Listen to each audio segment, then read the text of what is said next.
Hey, what's up guys? Today we are talking about YouTube and the experience that I've had on this journey over the last circa 6 months. We're currently on about 850 subscribers and we're at about 1.2 million views, which are pretty big metrics in my eyes. I didn't expect to get to that point, but it's been incredible this far. How have I achieved that? Well, mainly it's been from being reliable and keeping to a deadline or timeline. So what I've been doing is 2 long form videos per week, as well as 1 short that goes out every single day. Now the times of these are fluctuating at the moment because I'm trying to see what works and works best. And then also the content on top of that is fluctuating. Now the reason that's fluctuating is because I'm trying to find my niche and find my area and see what you guys really enjoy. So that's one of the key things with YouTube, is finding where you sit on the platform. And it's something that I think I'm slowly getting into the habit of. I'm realizing that a lot of people love the kind of living with and understanding what it's like to own a car like this and the costs that are around it. For anyone joining the channel, that is a Ferrari 360, a gated manual. And in essence, going through that journey with the car. We also then have my other topics, which are talking cars, which I suppose this could fall into, and those vary from top 10 lists right then down to longer form content about whether that is the industry at whole, a car manufacturer, or maybe a top 10. Could be anything at all. Now, what's been really interesting about this is that I've been putting out very similar content between TikTok and YouTube. Now, the content I'm putting out seems to have much more of a home on YouTube. And really, well, that's really exciting because this is my favorite platform. This is the one that I would really like to go into and enjoy further. So it's great to see that it's getting a bit of a home and that the content is being well received. What I think is really cool about this is that I felt that a new journey was needed in my life, whether that was just being able to document how I was able to achieve the car that I've got, and also to be able to create something that I enjoy. I enjoy videography, I enjoy editing, and I enjoy cars. So it felt like that perfect kind of industry to play about with. One of the key things I've learned, and for any of you guys that are thinking about YouTube, is that in essence, it is about making every single video slightly better than the rest. So I hope that reflects through the content. I've been doing that through cameras, microphones, etc. as we go on this journey. One kind of key metric that I would say that you should watch whilst you're trying to set up a channel is retention rate. Apparently retention rate is one of the most important, but how do you get people to retain that information and click on your video in the first place? Well, one of the key ways that you do that is obviously a thumbnail and a title. So I apologize, some content may have a title that's a little bit extravagant, but unfortunately, that's just the YouTube algorithm. If you don't write it in a certain way, you won't get the amount of clicks. There's really good technology out there for helping you get an idea or a sense of what you're doing in that industry. Obviously, for creating it, I would always say something like maybe Photoshop or even Canva for actually creating the content. And then obviously titles, they are very much something that you can pick up off other YouTubers. But a great way of making sure that your titles and thumbnails are up to scratch is by using something called vidIQ. I'll look to link it down below. It's not an advertisement, but I found it really useful. And what in essence it does is it rates your thumbnails, it rates your titles, so that you can make sure the content you're putting out at least has a good chance of being picked up.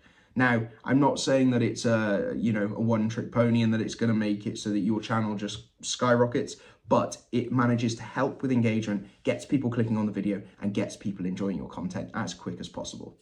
So what's the other thing that I've learned about this? Well, it's just start. When you start with YouTube, the biggest thing that I would say is have a fail fast mentality. Put out a video, forget about it, do another one. Keep on doing that. Something I wish I knew at first and something that I've learned since is that one of the key metrics YouTube looks for is the amount of videos you've put out, to know that it's likely that you'll be a returning video producer or creator. So a really key way to do that, which I wish I'd done initially, was actually to upload 5 videos in the first kind of upload. So make sure that as soon as someone clicks on one of those videos, they have other content to watch from you. Because it's very rare that people will subscribe from one video. It takes time for their algorithm to work out what they like, and also for them to realize they want to come back and watch more, because it could just be a one-off video. Then it comes into outliers. Now, this is an incredible kind of technique that I've learned over the time doing this. And that in essence is looking at other channels in a similar niche and seeing what performed well. So we call it an outlier because, say for example, you on average get 200 to 500 views per video. If you turn around and made a video and it had 2,000 views, well, that's an outlier for your channel and your videos. So you want to look at that, see what the special sauce was, and try and replicate it. And now you don't want to do it exactly the same every single time, and you don't want to copy anyone, but you can learn so much from other creators. It's also worth looking outside of your niche, taking ideas and topics and doing them slightly differently. So a great example of that would be, you could look at Mr. Beast, and he's done a video where he spent, I don't know, £10,000 on McDonald's, and you could turn around and go, well, I spent £10,000 on, I don't know, not fuel, but something like that. You could then take it from one industry, put it into another, and try and recycle that idea and concept to work for your channel. And that's a really great way to create content that's engaging.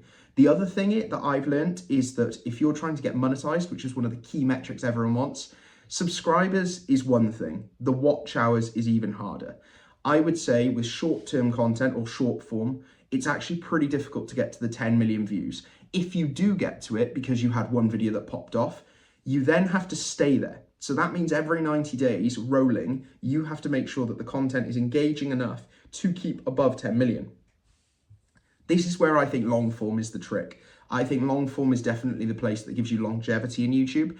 And I really think the way that you could ascertain or attain that is pretty much by creating long form content, using shorts to direct people to the content, because the algorithm for shorts is much more positive than the one for long form. And in essence, it's got a 12-month window for monetization, which in essence means you can keep on uploading content as much as you want. And you've got a 12-month rolling parameter, where a short form is 90 days. And if you've got to be on that hamster wheel every single day, trying to keep above that 10 million, it's going to get pretty difficult. And the money from shorts is much less than long form content. So it's the place to be. Now, I appreciate I'm not monetized at this point, but these are all my learnings so far from hitting 500 subscribers and seeing behind the veil. One other thing that I'll say is, don't expect your content to go viral. You could upload the first 5, 10, 15, 20 videos, and you might get 1, 2, 3, 4, 5 views. That's because of a few things. One, YouTube doesn't know to push you because it doesn't know how people will look at your content. Further to that, you then have the actual content quality. When you're starting off, don't expect it to be like you've just created a Picasso. It takes time. You have to learn your editing, you have to learn color grading, you have to learn what's the best optimum microphone and camera setups for what you're doing. And then there's also then the storytelling and the narrative behind it. It's a big job. But once you do start to understand it, hopefully the views will reflect it. I personally think there's a lot more value in growing a channel slowly than having immediate success. Because if you have an immediate influx of viewers and you create one element of content and then you decide to put out another, it may not be what an individual wants. Whereas when you've got a proven track record, you've got your content that goes out, you have most likely a bit more of a loyal viewership. Those people that really actually are interested in your journey, and not because of one viral hit per se. So I think there's a lot of value in that. The other thing about this is that everything has a life on YouTube. Just because you put it out tomorrow doesn't mean that's when it'll get views. One thing that can happen a lot of the time is that an individual, say for example in the car industry, you had Matt Armstrong, and he puts out a video and it's all about Audi RS3. If you then made content that was similar in some way, say about an RS3, about fixing a common fault, there's a really good chance that because his video has gone to the moon, your video can then basically jump on the back of that, because they will relate content that was similar to his in the suggested. So what can happen is you could have put that video up 9 months ago, Matt Armstrong puts out a video tomorrow, and all of a sudden your video gains 25,000 views. It really can be that simple. So it's worth understanding that just because a video went out yesterday and it's a 10 out of 10, it doesn't mean that it won't be a 1 out of 10 in 6 months, 9 months later.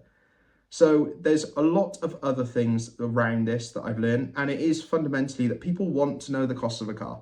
It's really shown with the Bugatti video that just went out last week. People really are interested in understanding how much money in theory you would need to own or earn to get to that kind of point. And well, it's really cool to document that journey with the Ferrari, but also then to be able to look into the theory behind how much it would cost to own some of these super hyper cars, whatever you want to call them, mega cars. So today, basically, all I wanted to do was go over this YouTube journey currently. So we sit at 850 subs. we sit at 1.2 million views, and hopefully the next time I'll make one of these, we'll be monetized and we'll be on this journey for good. But I really wanted to just say thank you for watching. Please subscribe. There's about 80% of viewership that isn't subscribed, and supposedly about 20,000 of you. Now, if you guys subscribed, I'd be monetized within minutes. But hey, that's a part of the journey. That's part of the experience. It's really great to be on this journey, and I hope you enjoy the videos.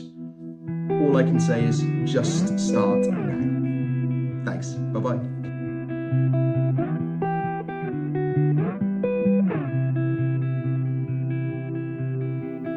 Running low on the borderlines,